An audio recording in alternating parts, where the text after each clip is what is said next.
D'un point de vue naturel, il serait plus aisé de suivre le roi partout où il va. Dans les jours de sa chair, nombreux furent ceux qui le suivaient partout où il allait.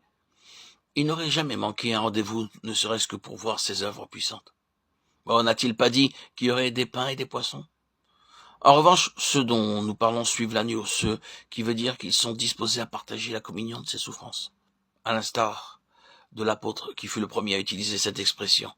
La connaissance de Christ et la communion de ses souffrances, Philippiens 3.10, ne faisaient pas reculer l'apôtre Paul. Il était tout disposé à partager les souffrances de l'agneau. De là émerge un peuple à part, un groupe particulier de personnes. Et si nous considérons la chose sous cet angle, nos soupçons et nos craintes s'évanouiront à coup sûr. Une fois ces gens identifiés, le terrain de la suspicion et de la crainte s'effondre. Tout devient parfaitement clair lorsque nous examinons cette question en relation avec tout ce qui est dit au sujet de l'agneau. Aussi, nous faut-il envisager toute la parole de Dieu par rapport à l'agneau afin de comprendre qui sont ces personnes et ce qu'elles représentent. Car elles ont sans nul doute embrassé et épousé tout ce que signifie l'expression, la communion de ses souffrances.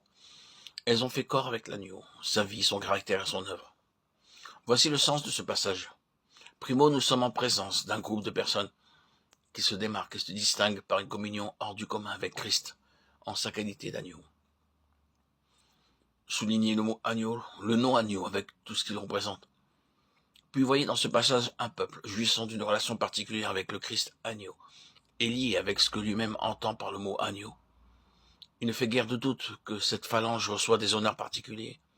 Elle apparaît dans ce passage auréolée d'honneur et se trouve dans une position tout à fait privilégiée. Rien que le ton sur lequel il en est parlé souligne la valeur inestimable et le côté sacro-saint que le Seigneur lui confère. Ils détiennent un secret exclusif, ils chantent un cantique, et personne ne pouvait l'apprendre excepté les 144 000 personnes. Personne d'autre n'en avait la faculté. Comment sont-ils devenus les détenteurs de ce secret exclusif? La réponse va jusqu'au tréfonds de notre expérience. Vous savez bien que le principe sur lequel certains secrets s'apprennent dans la souffrance et ne peuvent s'apprendre autrement est vrai. C'est dans la souffrance que nous apprenons ces choses que personne d'autre ne connaît. Nous sommes incapables de les expliquer, de les enseigner ou de les faire comprendre à d'autres. Nous pouvons seulement dire, quand vous serez passé par là, vous comprendrez et vous saurez. Sinon, tout cela restera pour vous inaccessible. Le chemin par lequel ces gens ont passé a favorisé en eux l'éclosion de certaines capacités. Là encore, ce terme prémisse nous amène au cœur du problème. Ces croyants sont dotés de facultés, ce qui est d'un prix inestimable aux yeux du Seigneur. Et personne ne pouvait apprendre le cantique si ce n'est les 144 000 qui avaient été rachetés de la terre. Ce sont ceux qui ne se sont pas souillés avec des femmes, car ils sont vierges. Ils suivent l'agneau partout où il va.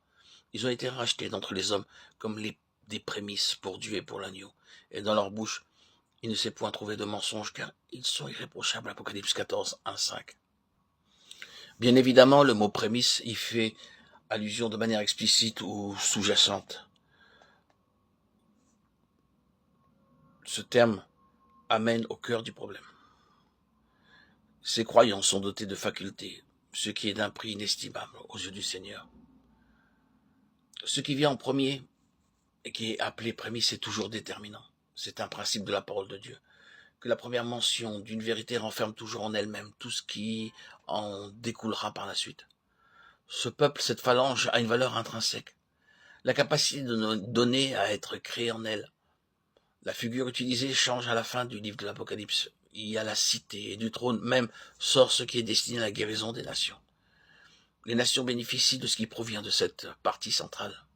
Ces valeurs intrinsèques peuvent se reproduire indéfiniment en profit d'un plus grand nombre de personnes qui résident au cœur de la cité. Les prémices, oh oui, ils ne sont pas les seuls à en faire partie, mais ils sont les premiers à posséder ces valeurs qu'ils détiennent en faveur des autres. Ce pouvoir de transmission s'exerce grâce à cette faculté engendrée dans la souffrance. N'est-ce pas conforme au principe que nous venons d'évoquer? La plupart d'entre vous savent fort bien, votre propre expérience étant là pour en témoigner, que si vous avez été en mesure d'aider une personne, c'est parce que vous avez traversé une épreuve qui a créé en vous la capacité de le faire. Il ne s'agit pas d'une simple transmission d'informations. Cette capacité-là provient de ce que Dieu a forgé par l'expérience au plus profond de votre être et de surcroît par une expérience douloureuse.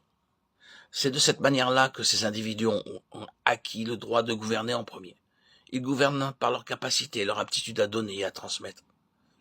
Ils ont un secret exclusif que nul autre ne peut apprendre. Ici, l'idée implicite est qu'ils se sont engagés à fond avec le Seigneur et qu'ils jouissent en contrepartie d'une position élevée pour le servir.